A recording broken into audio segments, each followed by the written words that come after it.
Hey everybody, this is Rydo and we are back to Hearthstone. So today is Wednesday, December 20th, and we've got a decent amount of stuff to do, a decent amount of news. I've been focusing more on the news than actually getting things done. I only need 2 things done. I'm thinking about Christmas since it is Monday. I will stream, but it may be a very abbreviated stream. It may only be 45 minutes or so. I may even pre-game and get a daily quest done before the day before, or get a daily quest done maybe even the day after. On the other hand, it may turn out that streaming on Christmas Day might be the perfect time, particularly if I'm streaming around 3 or 4 in the evening. That might be right when people have new phones and are on the YouTube for the first time, or are bored with their friends and family, maybe. I need Paladin and Warrior victories, so let's try some Paladin and Warrior victories. Let's try an Enrage Armor Thought. Actually, let's go with the Silver Shield Charge to start with.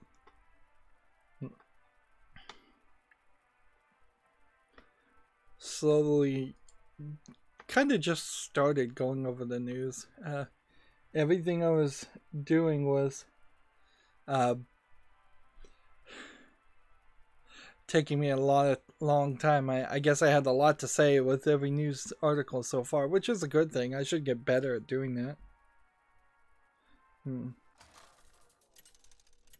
that. Tragic Masters on the chat, he says, "Cool man, thanks for the news and info."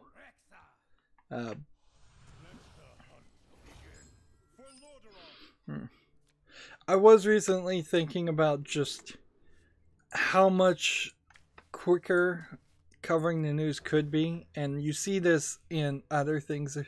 If you're like subscribed to something like The Know on YouTube, they cover video game news and they do it in less than 4 minutes, and the reason they do that is because they boil down articles down into 1.5 pithy sentences, and then they record their presenters saying that one sentence over and over again so that it sounds perfectly and there's no ahs and ums and no repetition or anything like that. So yes, you could get news particularly down to a very polished thing. I'm not sure it's really worth it for me to try to do that, because that's not the main intention of this channel. This channel is about me and my experience playing video games. News is really just keeping everybody informed, myself included, about what's going on in the video game world. So if I wasn't reading it out loud, I'd probably just be reading it in silence while playing Hearthstone, which would not be better. I recently saw a video where somebody was talking about how a YouTube channel is stealing a mediocrely, like a medium tier YouTuber's videos, and then he was translating them word for word, just basically stealing the video footage and then plagiarizing the dialogue of the person into Spanish, where the original creator was speaking in English, and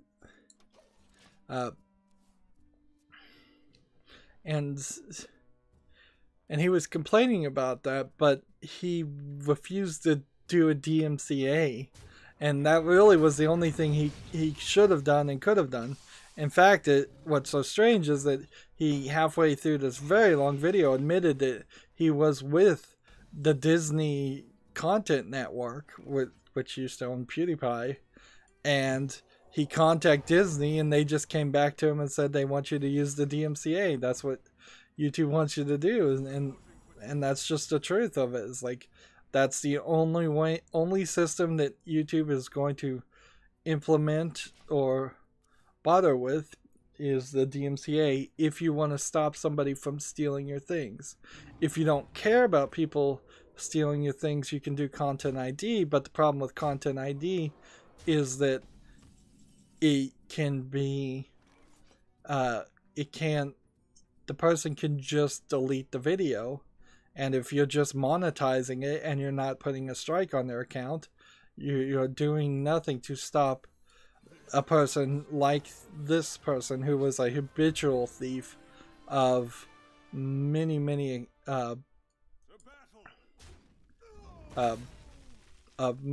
different creators' things. Now, I suppose people might think that it would be transformative or legal in some way, or just helpful some way, for somebody to translate somebody's videos into a different language to expand their audience.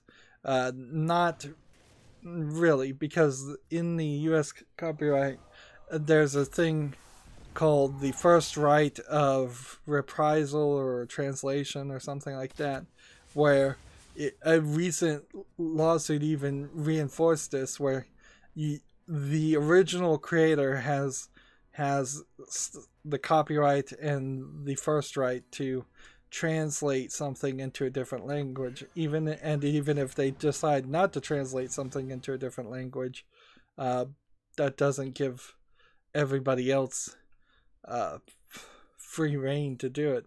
So, for instance, if Harry Potter books were not translated into Spanish, that doesn't mean that somebody could go take the Harry Potter books and translate them into Spanish and go, well, this is transformative because I translated it into a different language. That's not transformative enough. And that kind of makes a lot of sense. And YouTube has a system, by the way, or at least they used to have a system. Maybe they've stopped doing it, where people can go on your video and submit. It was part of the YouTube Heroes program, which may not exist anymore, because they're sneakily getting rid of several systems.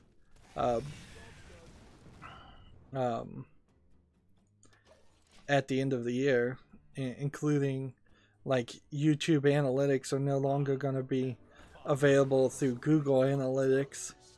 You'll only be able to see it through the YouTube Analytics page. Probably a good move, honestly, just to keep things in the right place. But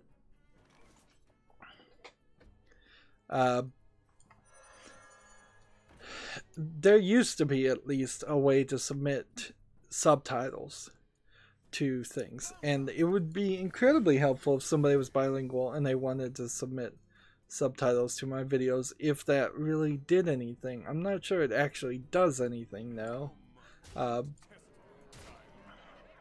Like, I don't think it makes the YouTube algorithm reconsider a video and say, well, this language is in English, but it has Spanish subtitles, so let's offer this to the Spanish audience, or the Spanish only audience.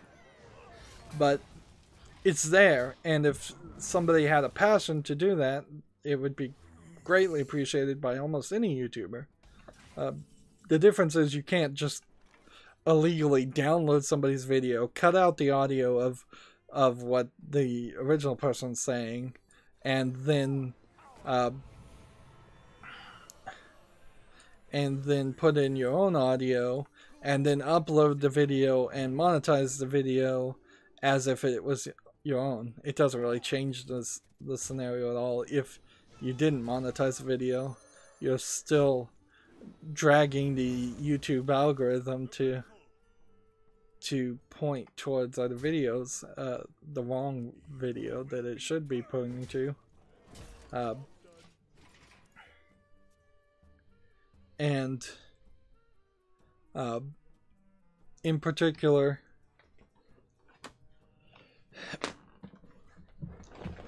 some of these stolen videos were getting as many, if not more, views than the original creator was getting.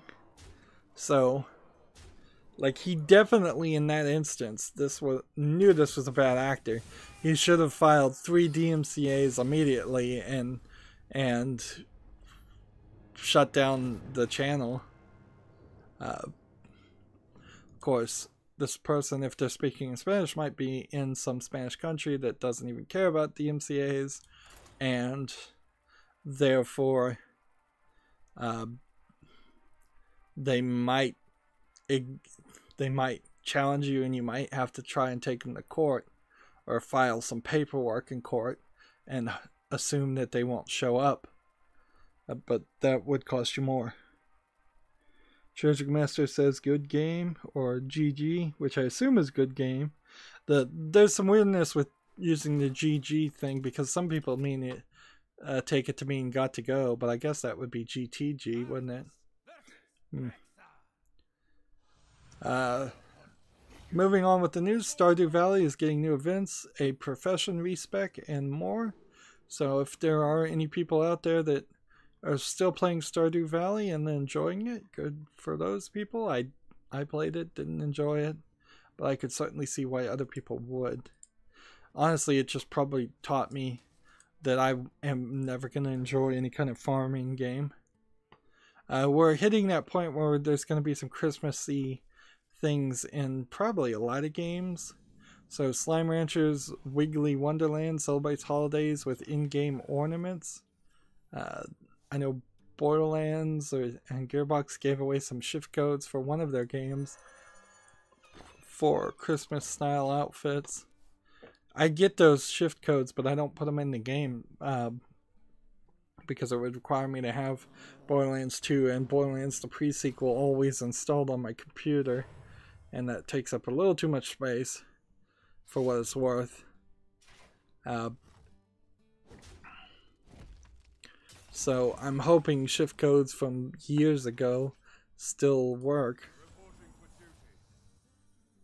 but they may not, and if they don't, that's fine.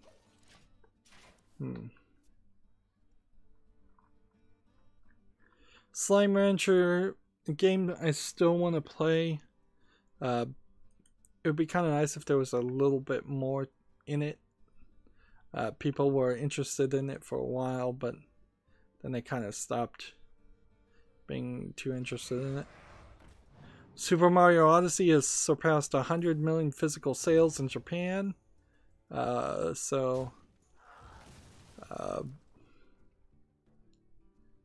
suppose that's a large amount. Let's see. Switch has sold 2.98 million units in Japan, meaning it's close to surpassing the Wii U's lifetime sales of 3.3 million. Excuse me.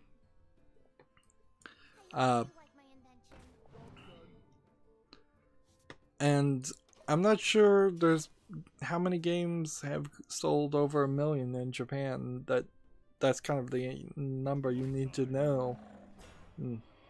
Interesting. Probably not too many.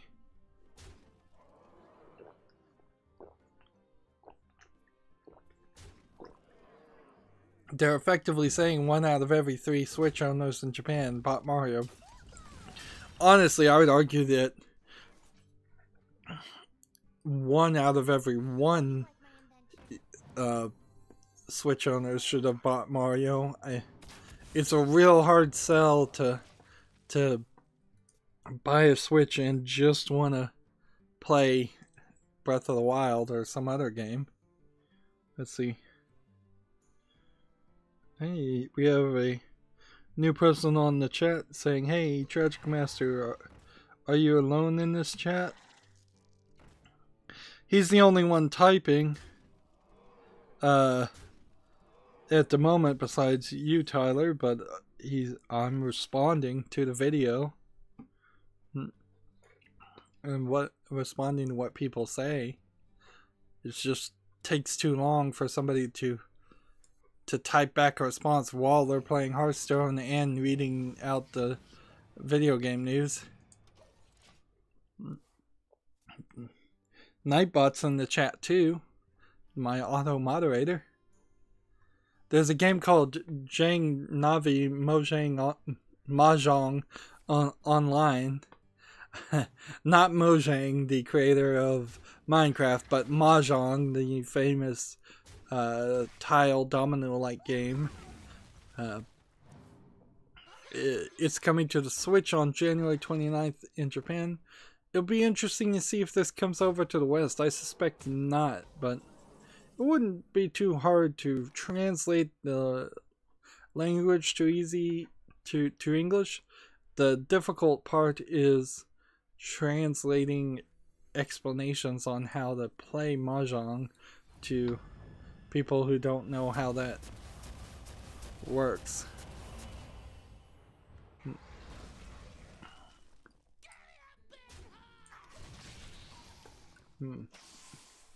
Mahjong is a very interesting game to play. This is not the Mahjong Solitaire either. This is the 4-player around the table Mahjong. I always have a slight desire to get better at it. Yep. Tragic Master goes Nightbot Ninja. Did I make an Easter egg that was Asterix Ninja? I don't think I did. A lot of the Nightbot stuff still has stopped working. I don't have time to really investigate why it decided to stop working, but it did.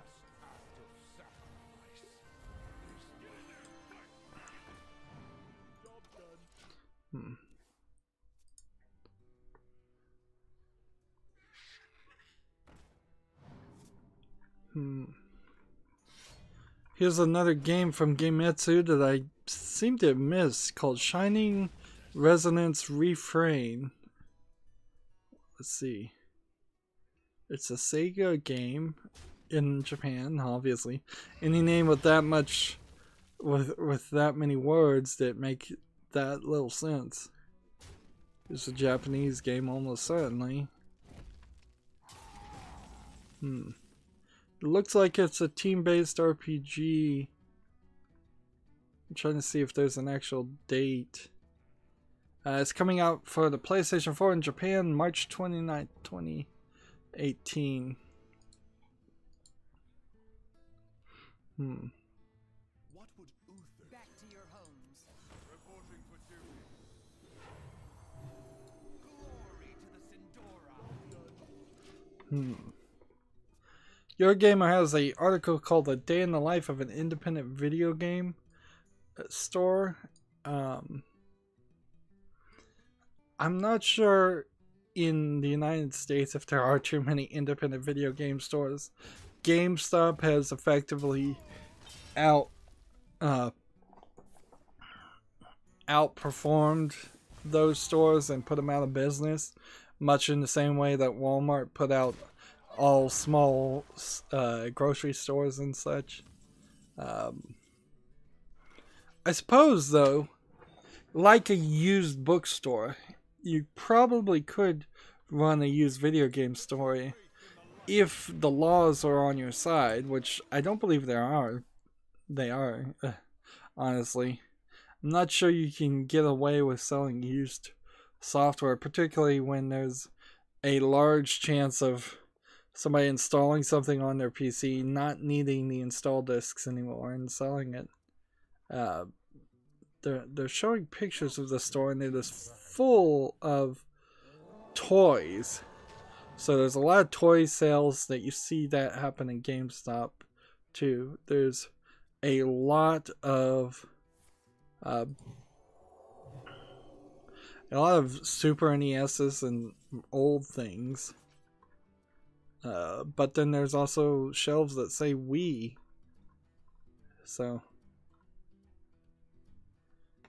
this is pointless to load a picture that's the exact same size as the previous picture. Speak your peace. Drink up the Don't test me, child. So I suppose you could read the full article here, but I imagine he says something like it's a struggle, it's really hard, it's probably just one guy running the store, and maybe he's got family members he's exploiting too. Like, when you look at how GameStop exploits its employees and underpays them and gives them too few hours to actually live off of, I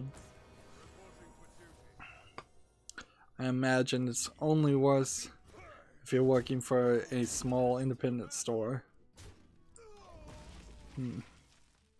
See a lot of people in the chat. I haven't. Tragic Masters says Hearthstone is fun. I enjoy the mechanics, abusing them.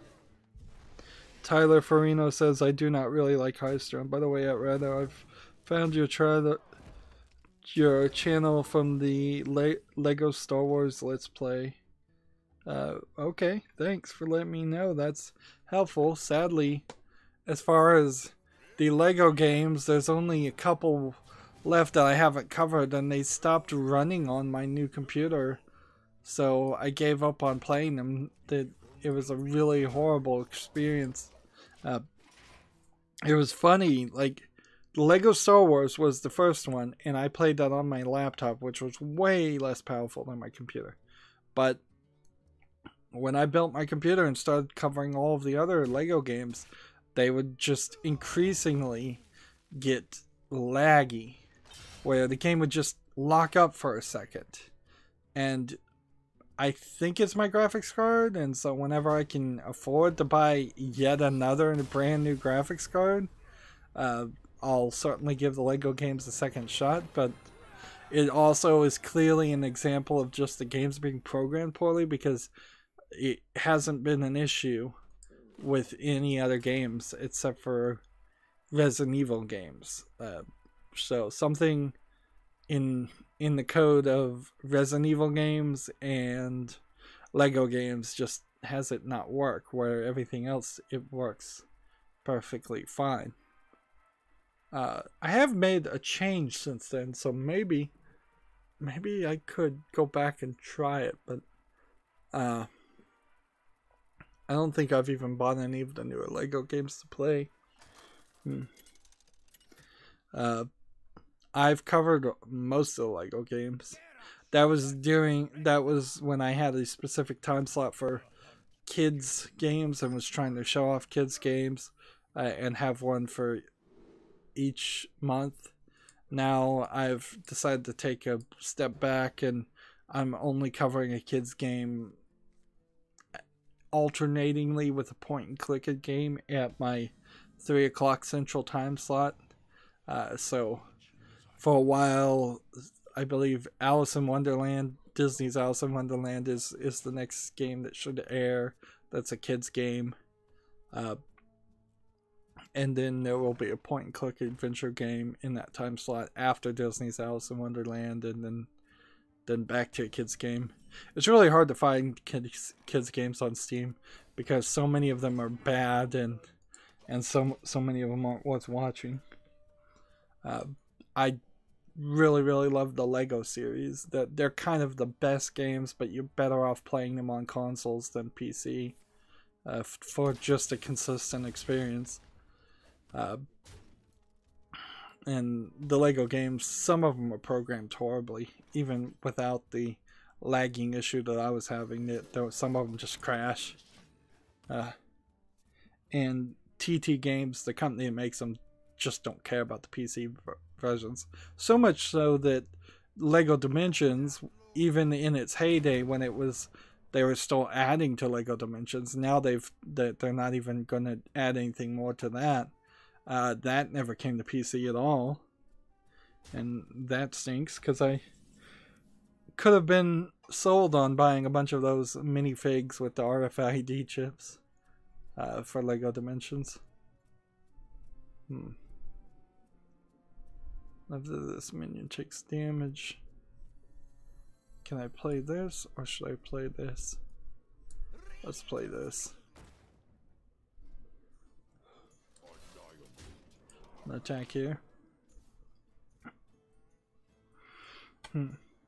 I cover a wide variety of games on my channel. I hope that works. The playlist tab has a playlist for every game I've covered. I hope people can find something else to watch, or they can subscribe to my channel and just be willing to watch at least one thing that's airing every weekday to help my channel grow. My channel is growing now. We've gotten away from a point for practically the first 2 years where pre-recorded videos were not getting any views at all in the first week. Entire series have gone up with practically nobody or actually nobody watching any of it. I just finished the Thanksgiving November month, which was focused around playing games that I got for free that I wasn't very committed to playing in the first place, so I'd spotlighted a bunch of those, just gave them about 30 minutes to show. Going forward too, I'm making episodes more of a standard 30 minutes long, so I'm trying to make the episodes shorter just so it doesn't exhaust me and I'm not having to produce as much, particularly in this slow and wintry, some would say dreary month of December. I've come to realize that I've burnt myself out a little bit in the first 2 years of running my channel, and now I need to be more realistic and take it slow, take it easy, or there is a chance that I'll just burn myself out even more. But yeah, my channel's growing. Hopefully, as my channel grows, live streaming still helps a lot.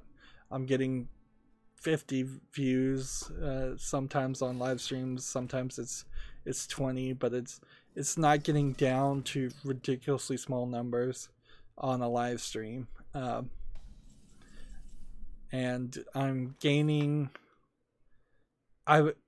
Optimistically, I'm gaining 2 subscribers every week, and I hope that all that progress just snowballs and becomes more and more to the point where I hit the point of having 1,000 subscribers or even 10,000 subscribers, and once you hit that point, YouTube really cares about your channel and they start promoting it. And like, if I got 10,000 subscribers and they were all, a significant portion of them were actually watching all my videos, the AdSense revenue would be probably realistic amounts of money. Instead of right now, I'm getting probably $1.10, maybe $1.12 a week, which is significantly higher than the 1 or 2 cents that I was getting a week, probably at the beginning of this year or a year and a half ago, maybe. So things have been going slowly in the better direction. I haven't done anything horrible to irritate a lot of people and cause people to leave. There's been a person here and there that has gone, and then they usually just get busy and they come back, and that's understandable. Only a couple people that I had to ban or completely tell to go away.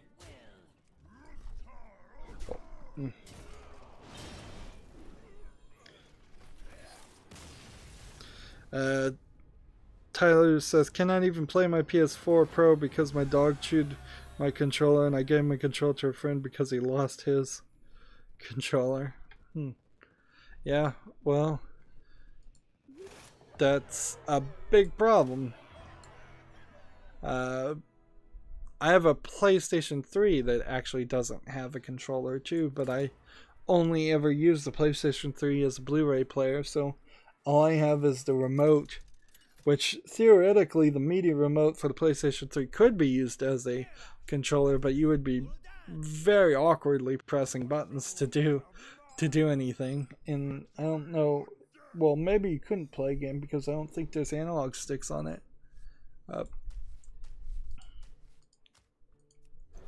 Getting a new PlayStation 4 controller is not cheap, and if you have a PlayStation 4 Pro, that's a very new system.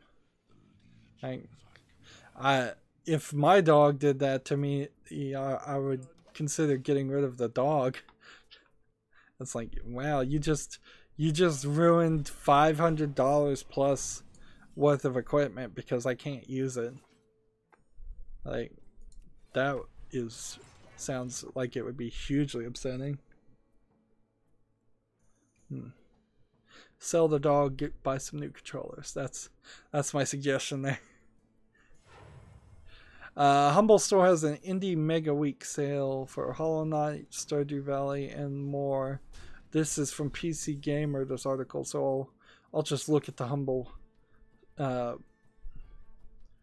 Store to see what that is later at the end of the stream. Let's do this.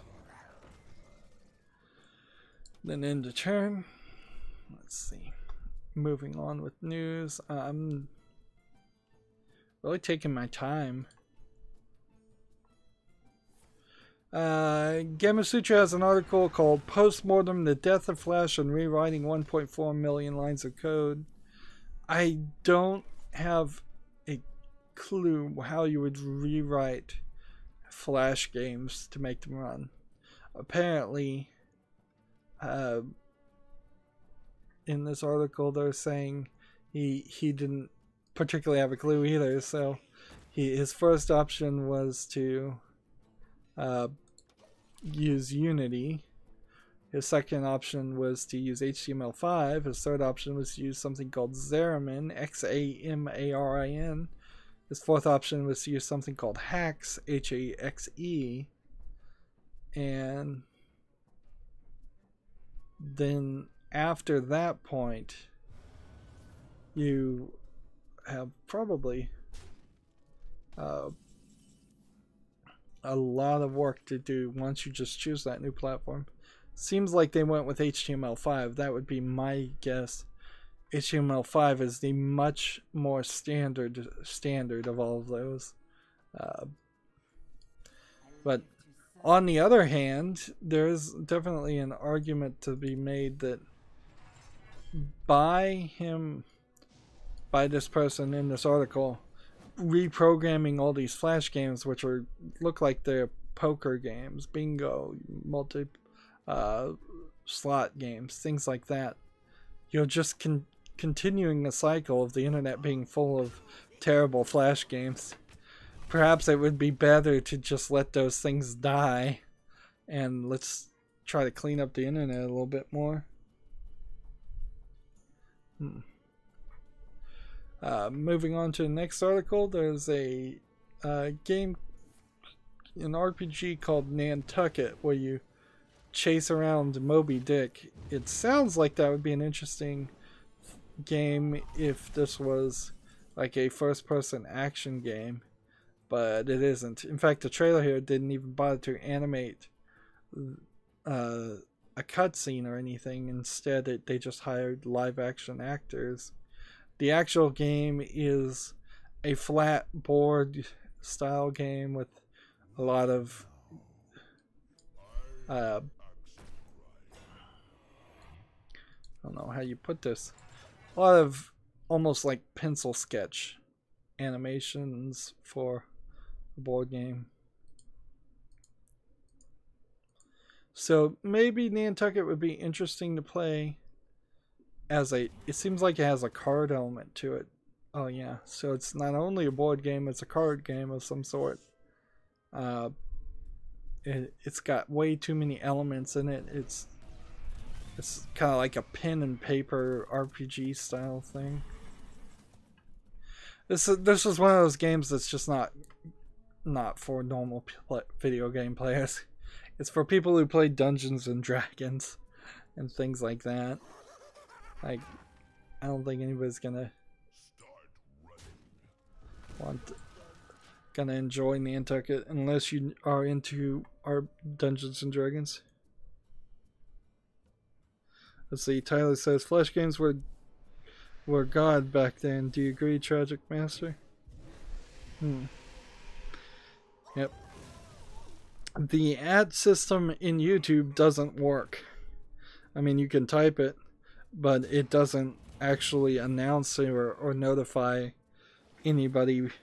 All it does is if somebody puts my name with an ad in front of it, or just my name, that gets highlighted, but it doesn't notify me of anything. So if the comments were flying by and somebody put my name in it, I still probably would miss it. Some were funny, says Tragic Master, the first time around. Yep. That's pretty much my experience with them. I wasn't heavily into Flash games. The only Flash game that I was really into was Myst, and that's more of a real game. And I'm sure there was some other games that were built on Flash, but the go to a website and play the game on the website thing was just not something I got too big into. So I may have a skewed perspective too. I mean, that certainly is a possibility. Let's kill this. And this. And then this.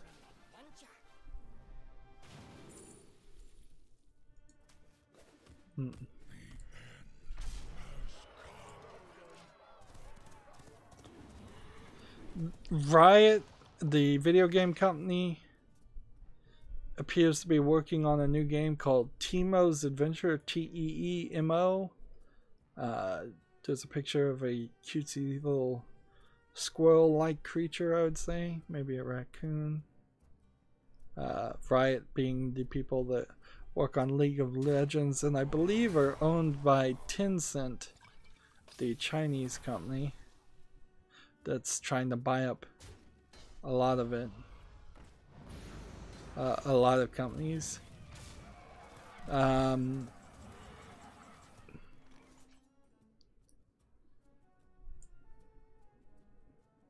Teemo being a character from League of Legends.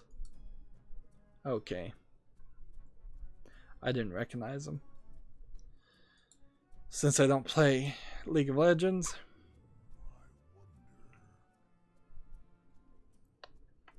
That certainly. Let's go ahead and kill this, and then play this.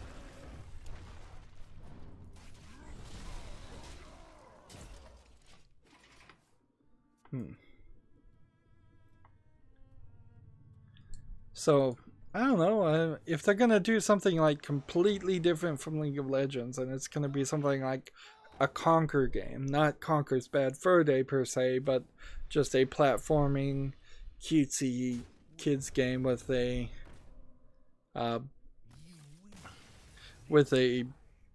interesting new mascot style character. I wouldn't be opposed to that.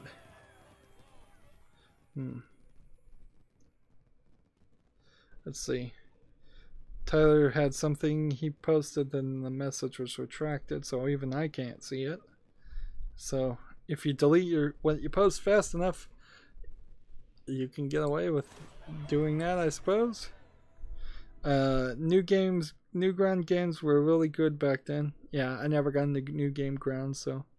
Was Stick War a Flash game? Because everyone has heard or played Stick War. I've played games, I think, close to Stick War that are more recent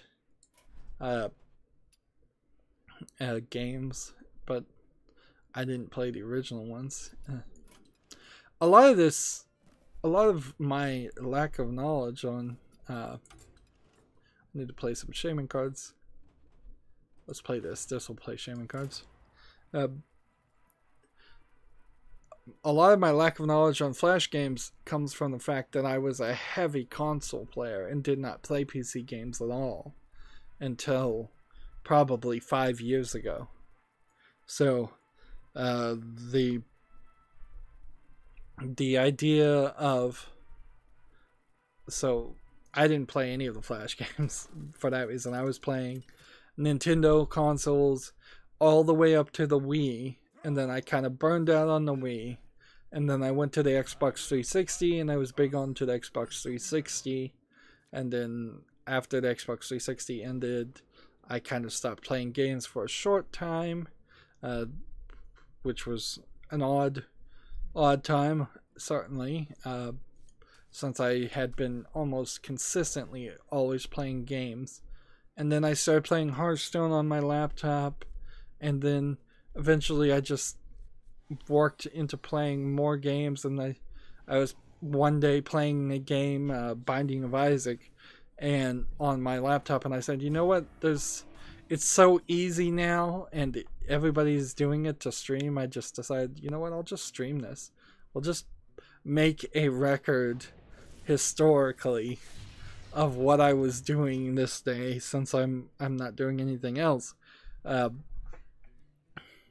so I just decided, I think about 3 years ago, almost 3 years to the day, to start streaming that Binding of Isaac run, and then it grew and it grew and it grew, and eventually grew to the point where I was streaming 4 or 5 hours every Monday through Friday.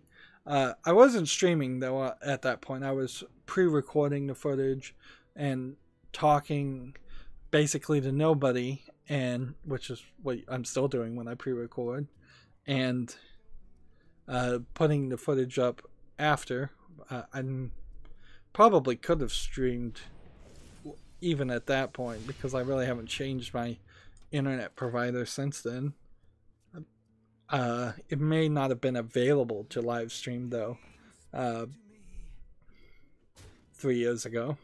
I should have streamed a lot earlier, as soon as it was available, because you get a lot more views doing that. Let's play that. Let's see. Catching up with the chat, Tyler says, lol, I play League of Legends. Do you, Tragic Master and Rydo? I don't play League of Legends.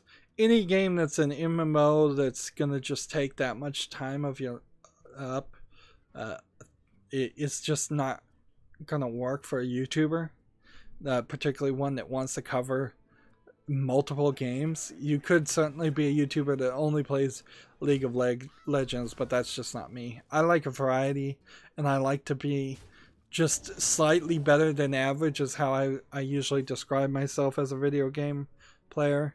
So getting into something like League of Legends requires you to be this professional specialist at one game that you can't really play the other ones. The longest time sink I play as far as video games is Hearthstone by far, because just getting the daily quests done someday can be 8 to 11 hours of play.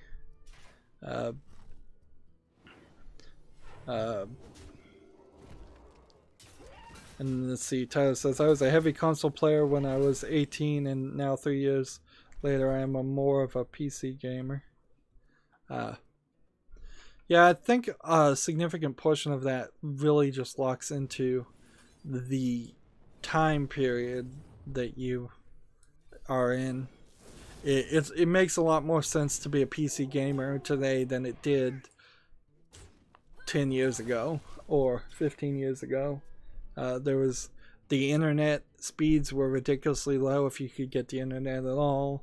The performance of a PC was not so overpowering. There's considerably fewer games that were coming to PC than consoles. There's still a lot of console exclusives, particularly in the Japanese market. Japanese games rather very recently are just now starting to think about PC gaming as something that is important.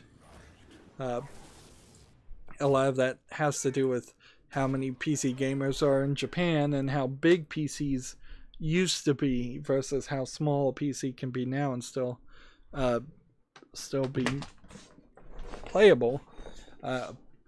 In Japan, where every square foot is extremely expensive, particularly Tokyo, having even a mid-sized PC is a huge commitment towards space. Whereas now you can make tiny little computers that can still do a decent amount of playing. Tragic Master goes at Tyler Freeney. I remember stickdeath.com back around 1998, 2000-ish. Somewhere back then. Then Tyler says, yeah, I do too, Tragic Master.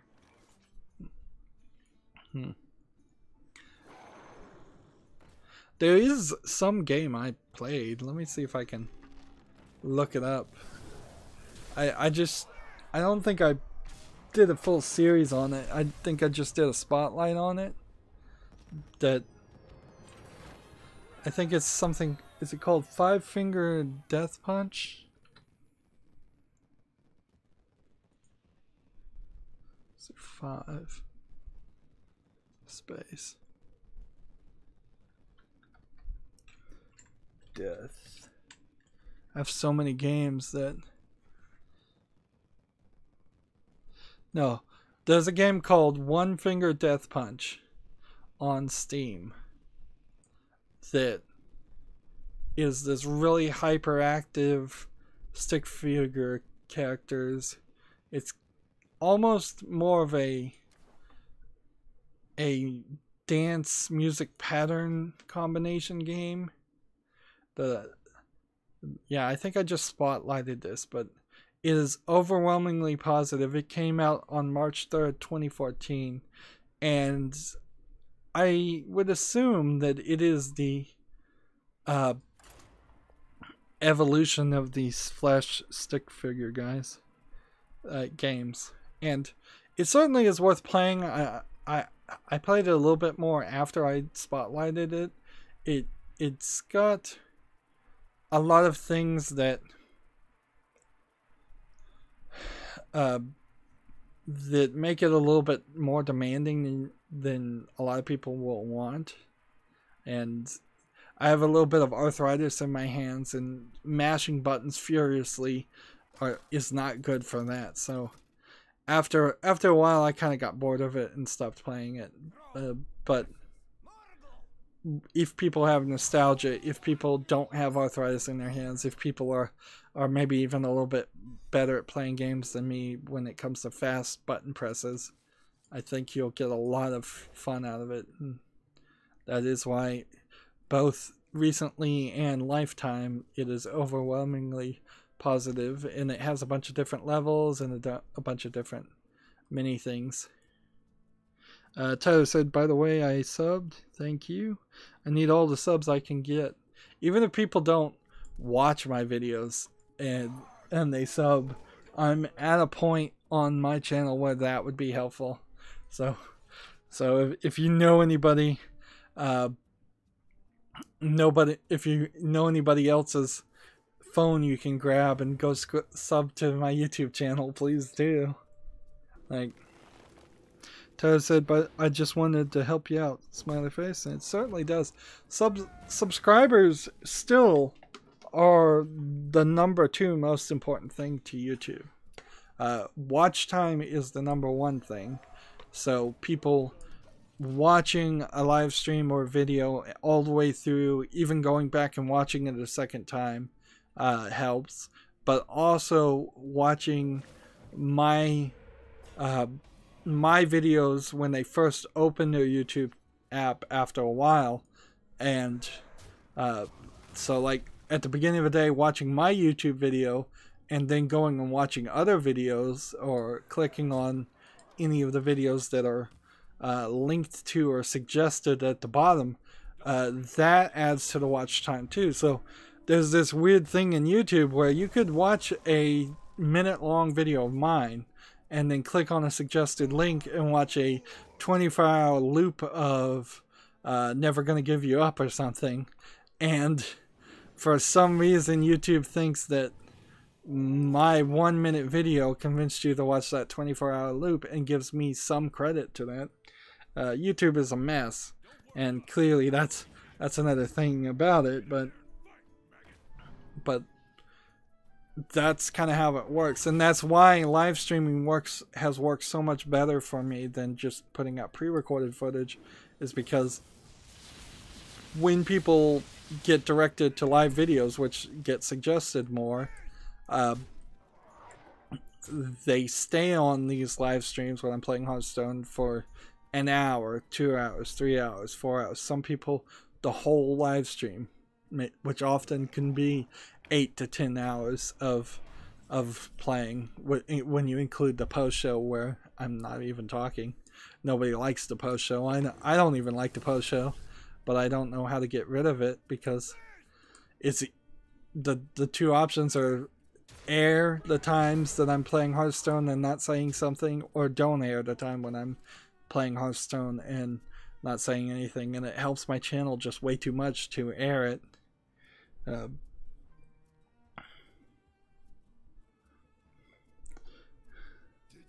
Let's see. Tragic Master has most definitely subbed. Tragic Master says Rick rolled. Lol, just saying, at Tragic Master sub if you haven't. Just saying. Yeah. Almost guaranteed, if somebody has bothered to get into the chat and talk, they have already subbed. So we don't need to really peer pressure other people in the sub talking in the chat.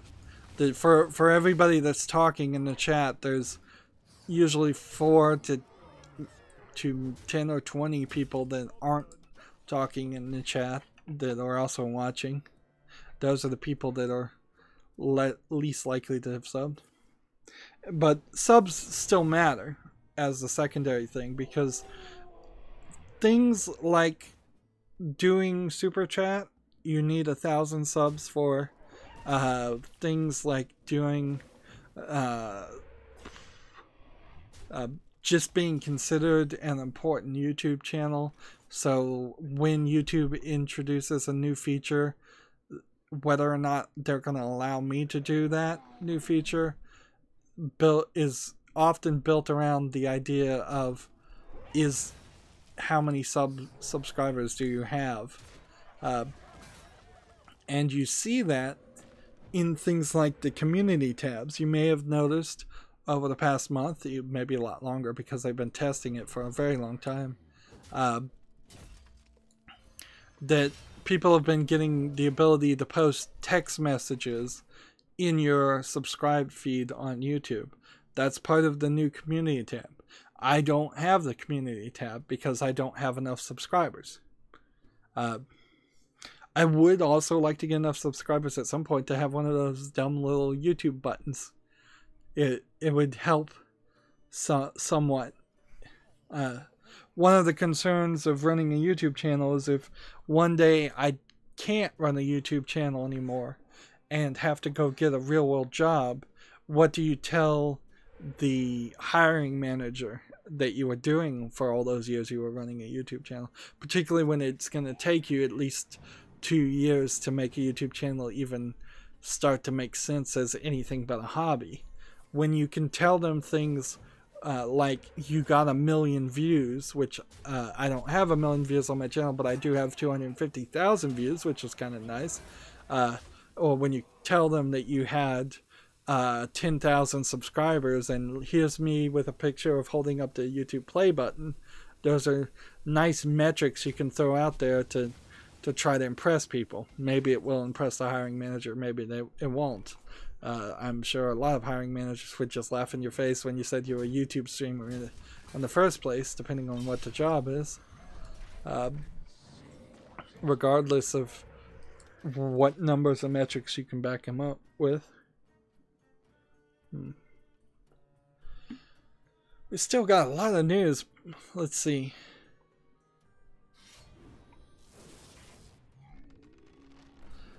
Persona 3 Dancing Moon Night and Persona 5 Dancing Star Night news set for December 24th live stream.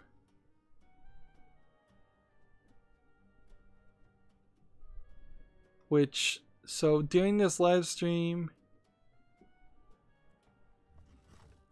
I think these are animes based on the game.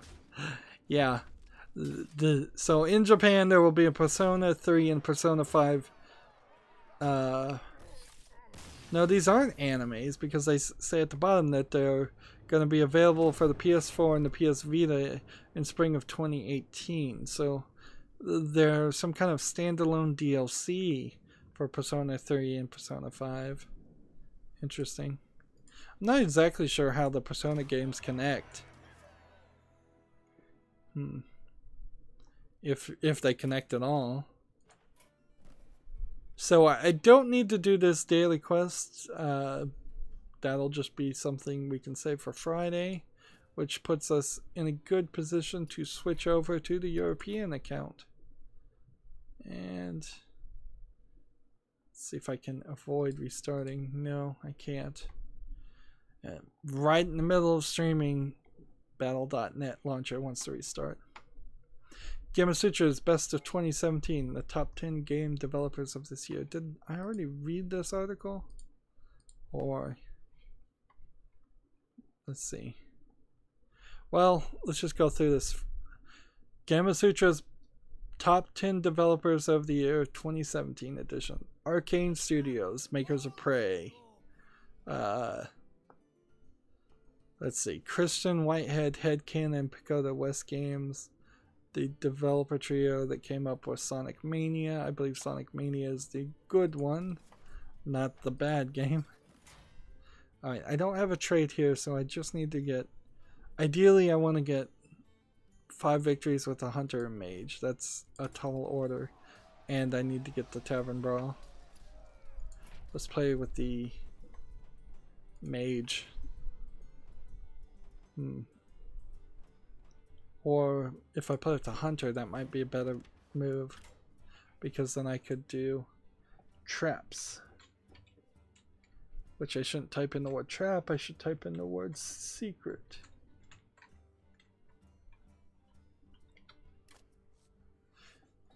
Secret. Secrets cost 0. Snipe. Not really important. I wish this glitch would fix itself. This.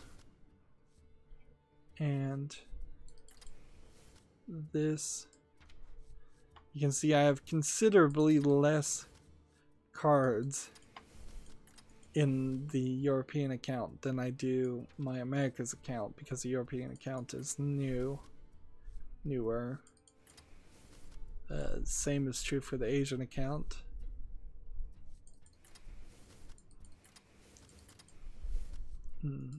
Yeah, I kind of barely have anything. I guess I could have thrown in a beast somewhere in here.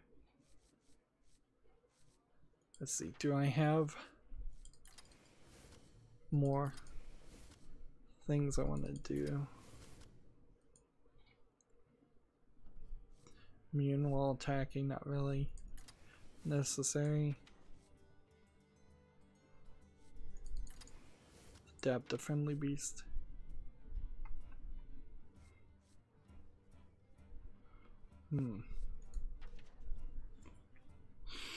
I listened to a really long podcast that was talking about the Yu-Gi-Oh! Trading card game, and I should play another one of those.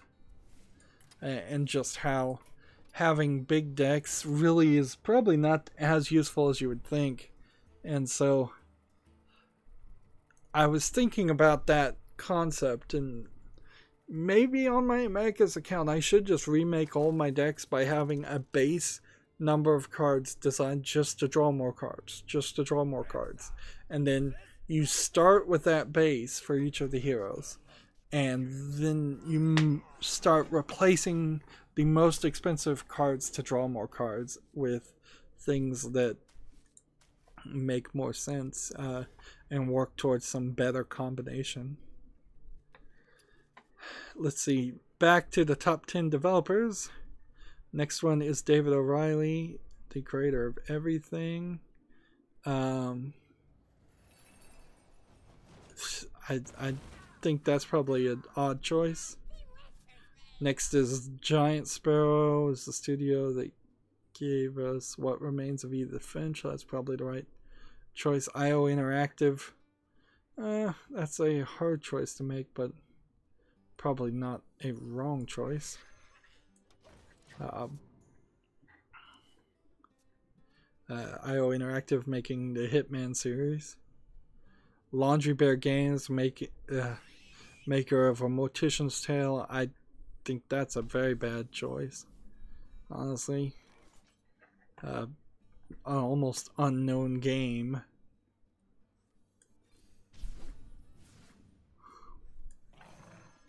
That's Machine Games.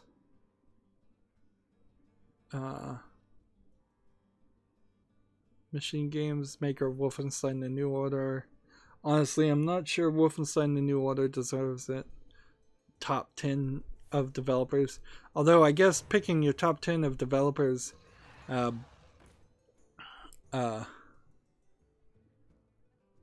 is kind of an easy list too. There's not that many developers out there. Nintendo, good choice, I suppose. Company called The Pixel Hunt and Figs, F-I-G-S, that made Bury Me My Love, a mobile game about the Syrian refugee, a Syrian refugee. Like, what a...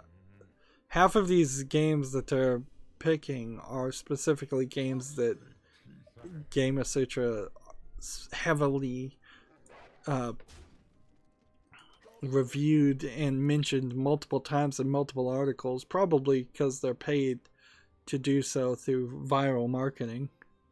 The PlayerUnknown Battleground Corporation, were they the best developer this year, really? They were the luckiest developer, but let's be honest, it's not like PUBG is full of brand new ideas and great programming and has so many features that have never been seen before. Yeah. I invalidate this list for, and I'm going to probably do that for most of these. Gamasutra's list here, nope.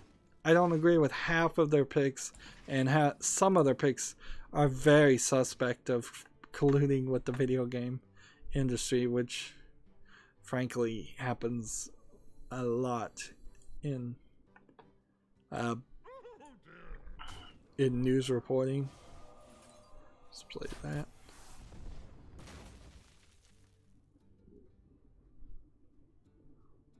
Can I discard a card? Let's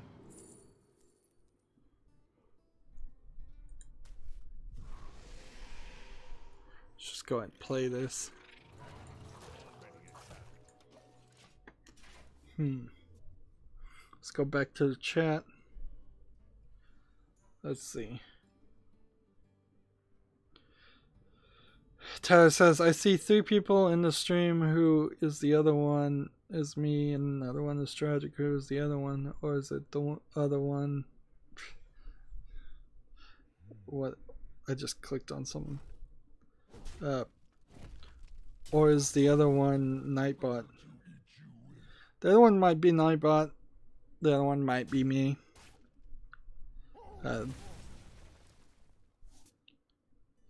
Mid-range combo is my favorite playstyle. My grammar today, says Tyler.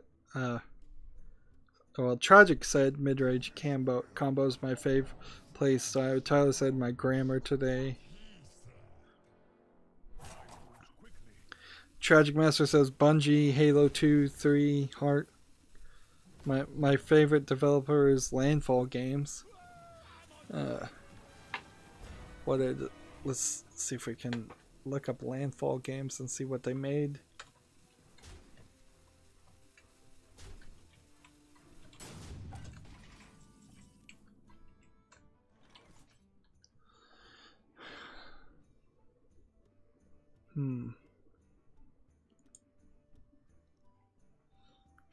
Landfall Games made Stick Fight the game. I'm starting to wonder if maybe Tyler is a little obsessed with stick fighting games.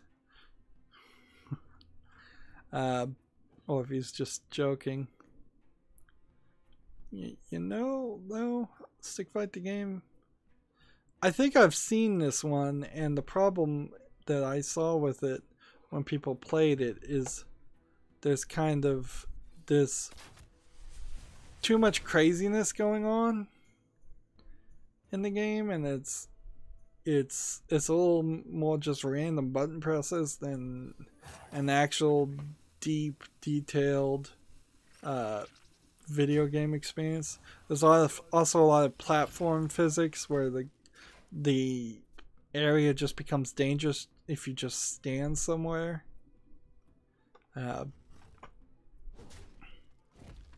And there's gun mechanic, but every time I saw anybody use the gun mechanic, it seemed like it was the poor choice. Let's back to the news. Let's see. Yeah, the thing about being loyal to any developer is kind of crazy, particularly in these days, because there's always this upper management. Like you can't really say the people that messed up and did the wrong things in Battlefront 2 were the creative people in that company. It was the upper management saying there had to be microtransactions and that we had to have terrible systems and just make the game not focus at all on making the game fun. And I've seen that over and over again, where despite the best intentions of the creative people, the game still turns out to be a mess just because there's budget gets taken away from the important things to put into things that don't matter. The Division is probably a great example of that. If the Division was just a single player game with a decent story in it, it would be fine. But because it's this attempt at being a big MMO annual experience like Destiny, another good example of a game that would be much better if it was a single or co-op story experience instead of just platform games as a service, as they call it. And inherently you start to get down to the point where you have to follow the actual people in the company, not the name of the company. For instance, if you are if you're a big fan of BioShock 1, you don't follow the companies that owned and published BioShock 1 to BioShock 2 because you love Ken Levine and his work. You then have to follow him. You have to skip BioShock 2 and look at BioShock Infinite to see Ken Levine's next product. And since BioShock Infinite, he has taken just a small selection of employees he worked with to work on completely different games, and that's under a completely different company's name. So if you like if you think the part of a game that you like is done by Ken Levine, you have to follow Ken Levine. You can't follow BioShock. No, I wish I knew off the top of my head the name of the company that made BioShock 1. That would make a lot more sense if I did.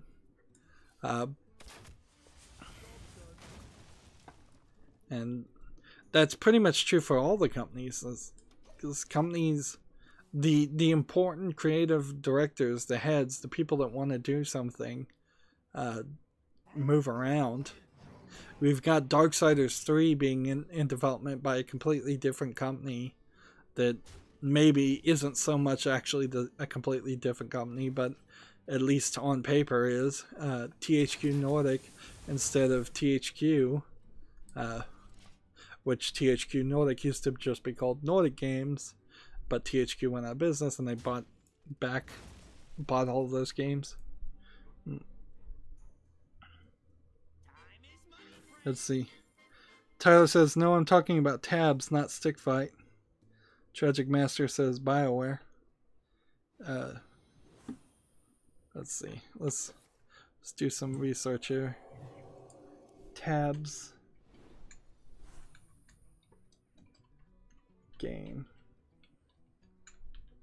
Well, I didn't see a tabs game. Oh, you mean Totally Accurate Battle Simulator? I did see that, but that wasn't what came up directly on their website. It does look funny, but honestly, as a YouTuber, if I played a game like Tabs, I would probably just spotlight it for a few seconds, not get any real enjoyment out of it, and feel like I need to just play it up and be silly for the camera. Let's play this. And didn't do this.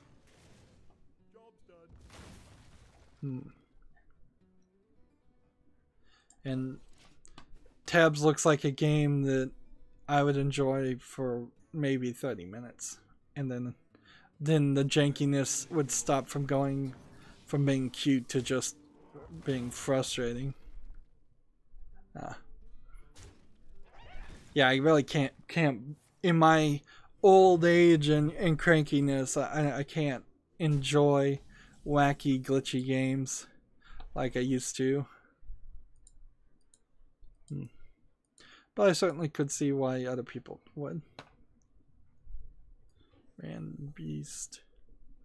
Your hero is immune.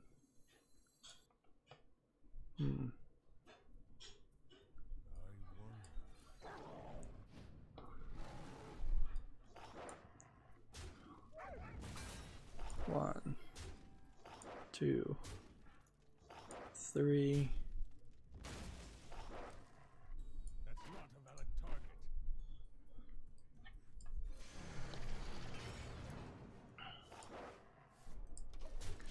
target. So we've got some more news about Atlas remaking or making a sequel to Catherine for the PlayStation 4 and Vita. Apparently it's a remake known as Catherine: Full Body, and it seems like it's maybe a 1.5 version of the original game. For as wacky as that game is.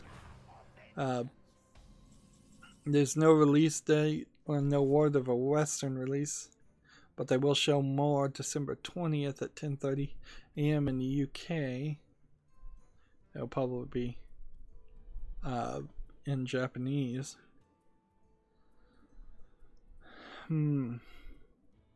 It will feature updated visuals and new content. So more puzzles and better graphics. Even when Catherine came out, it probably could have done with some better graphics than what it had.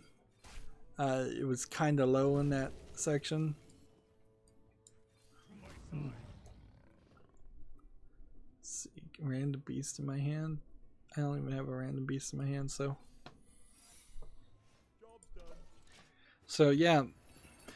I would hope that the improved graphics on Catherine would be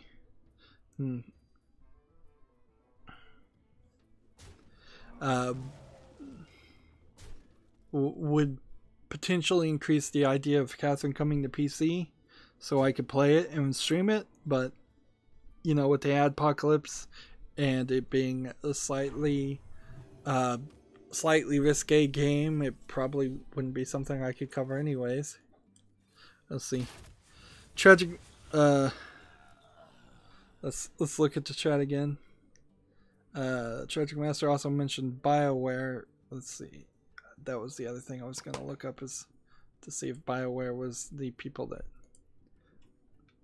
that made BioShock, or if he's just mentioning BioWare as a company. Let's see. Games made by BioWare. Anthem, Mass Effect Andromeda, Dragon Age Inquisition, Mass Effect thing. Yeah, BioWare, a kind of great example of, you kind of have to follow the team within BioWare, because some of those Mass Effects were good, I hear, but not all of them. Even BioWare doesn't seem to think Mass Effect Andromeda was good. Tyler asks, how old are you? I'm very old. I don't, for doxing reasons and just for privacy reasons, give out an actual age, but older than you would think. Not in college or anything like that. When I call myself old, though, I'm just joking more than anything. I'm saying I've been playing games for 30 plus years, so I guess that reveals some of the age there. And so things that would have been cool or funny little goofs in previous generations, I've done it. Like a lot of the Xbox 360 live games or live arcade games were a lot of those flash and goofy glitchy games. Tragic Master, I believe, is jokingly quoting me to say, I enjoy the finer games of gaming. Refined taste after 34 years of gaming. I guess maybe that is Tragic Master saying he enjoys that. EA will destroy that game like they did Battlefront 2. Well, EA does seem to be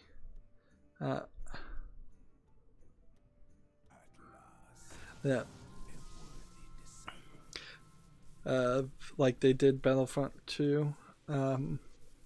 Yeah, EA is a terrible company. It's the problem of mega corporations. It's something we should all consider as Disney is trying to buy out Fox right now.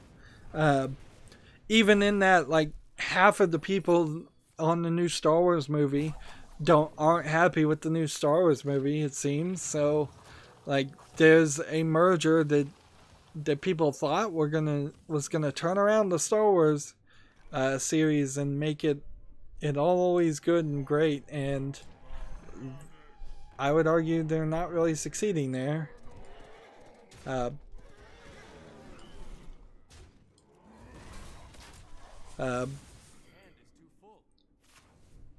And so when LucasArts merged with Disney's, that probably wasn't very good for the creative industry and movies in general, and it doesn't seem like it's heavily benefited the viewers. Tragic Master says, how old am I? Question mark. Well, son, I'm old as balls. Just kidding. Yep. That's about right. I'm as old as the dirt beneath your feet. Old is a mentality more than anything else. It's how old do you feel? And a lot of times I feel rather old.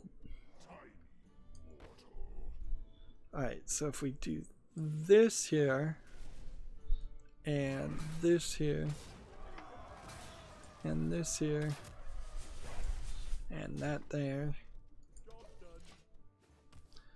Like, I am not making much progress.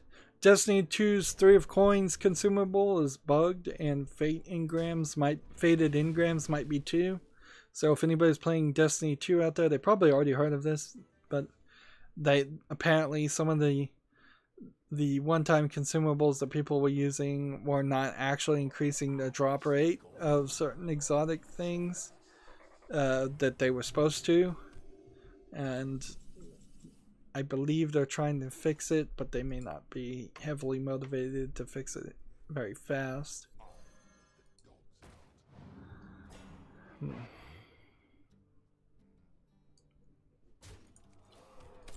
Let's see.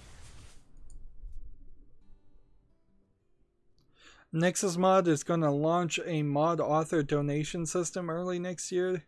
The mods will remain free, but mod makers will have the opportunity to earn a few bucks from their creations. Nexus Mods being one of the major places where Skyrim and other games get mods. It's better probably to go through Nexus Mods than it is to go through the paid mods that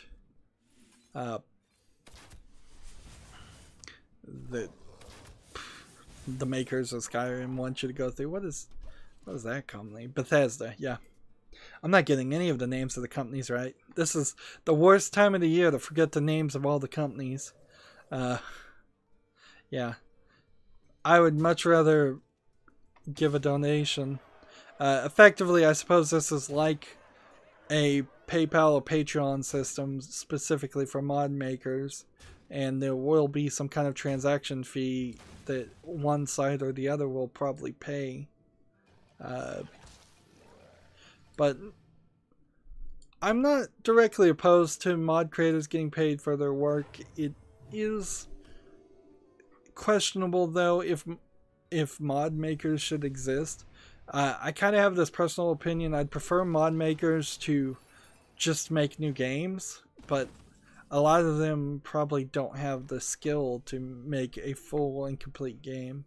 A lot of them are just 3D modeling artists who can only make a different type of armor or only make small changes, and maybe down the line they'll become better at making things to the point where they could work in the actual games industry. But making money off modifying somebody else's work in the United States is a great way to get sued, and kind of a terrible way to break into the industry.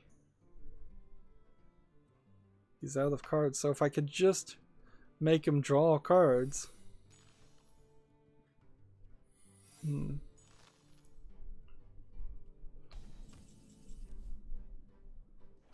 Let's see.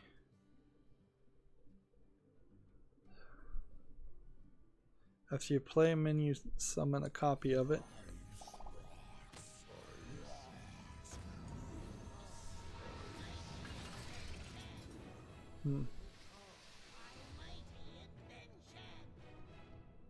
Alright. If I do this, this would not work, so I need to do this.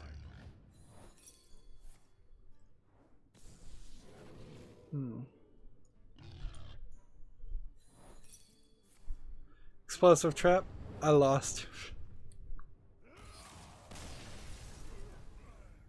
If I did have cards to make him draw, that would have worked. Though. Well, we're still working on the Tavern Brawl, not surprising there. I probably might give up and give in, as GeForce wants to install new drivers. Everybody wants to update today and play 10 Pirates instead of trying 5 victories just to save time. We're going a little late, and there's still a lot to talk about, so I'm going to break it up here. Let's see. Tragic Master said Skyrim mods are pretty awesome. Yes, they are. A lot of them are. There's a guy on YouTube that only covers like Fallout and Skyrim mods, and he's pretty funny, so I like to watch him as he covers mods that I'll never use in my life, just because I find him entertaining. I think his name starts with a G. I wish I could look it up. I probably could. Let's see. How would we look it up on our phone? Let's see.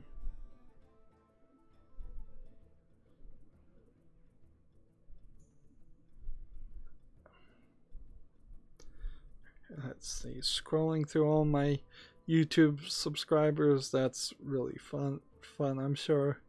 This is great content.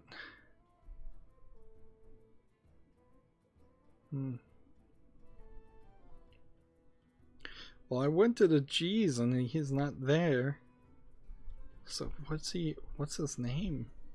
Oh no, it's MXR Mods is the name of his YouTube channel. So shout out to him. Tragic Master says YouTube has some great people who can talk anybody through the safest proper way to use mod organizer. Gopher is my favorite for that.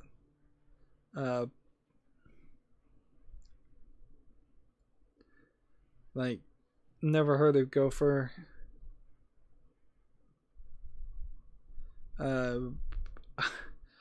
Last thing I want to do is try to install some kind of mod system. There's not enough people that chat in my things to deal with that at Tragic Master, but some mods like the sex mods are just bad.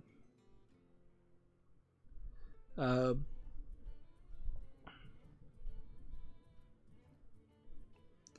then Tragic Master says, I only use the enhanced gameplay like battle mods, combat mods, skill mods equals good game.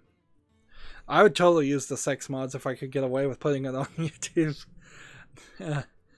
Like, I'd use the erotic mods. I'd be a little bit classier than that. I wouldn't be downright into the sleaziest of the sleaze, but there is something to be said about video games being a visual media, and finding things visually appealing makes some sense. Gopher starts with a G, says Tragic Master. Yep, it does. There was an old, like, Linux or DOS-based program called Gopher, I think. I imagine there's been dozens of programs called Gopher. Yeah. Maybe one day I'll have to do more moderation than what YouTube does by default in the chat. Particularly since YouTube is potentially hurting channels based on what their fans say as comments on videos and in the chat. But I'm not 100% certain that's what's happening. It's just that's one of the many rumors, and since YouTube doesn't tell people what's going on, nobody knows what's happening. That's going to be it for this recording. Stay tuned if you're watching live. As always, I ask you to like, share, subscribe, comment, and watch every second of my videos. If you want to further follow me on basically any social media sites, there's a whole bunch of links down below. Thank you for watching. Have a good evening.